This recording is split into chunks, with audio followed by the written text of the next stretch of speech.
are we going to have parking? I think that that has become an issue. And a lot of the discussion is about how walkable Wilton Center is. I mean, over this last weekend, we just traveled to a town in Westchester and we were able to park on a street and walk 4 or 5 blocks and go into stores. And how is that something that planning and zoning can address over the next few years? Because that's probably, if you want all these people to come, where are they going to park to be able to walk around?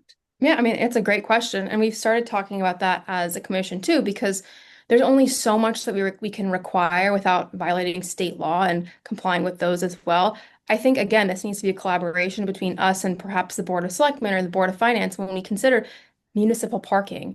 Westport has paid parking. New Canaan has paid parking. We need to consider either purchasing a lot as a town or finding solutions for these people, because it is going to be a problem. Right now, it's not.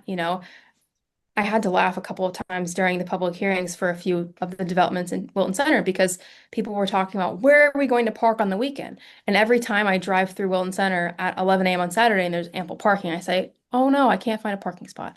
I joke, but this will be a problem in 5 or 10 years when the people move into these apartments. And I do think this needs to be a collaborative response because we don't fully have powers as P&Z to deal with this. We can only do what the regulations and what state law allows us to do. Well, especially as, I mean, I can now cite at least two examples in Wilton Center where they've posted signs that say parking is for customers only, parking is for patrons only. There's that give and take as well that, I mean, are you hearing from business owners and landowners about that too? Right now, no, but I think a lot of that is just because what we've approved hasn't been built yet and it's not fully populated yet. I suspect that will change, and I'm sure it's going to be frustrating as private business owners, or I noticed that the library has a sign as well. It's going to be frustrating to have to either tow people or have your own enforcement mechanisms.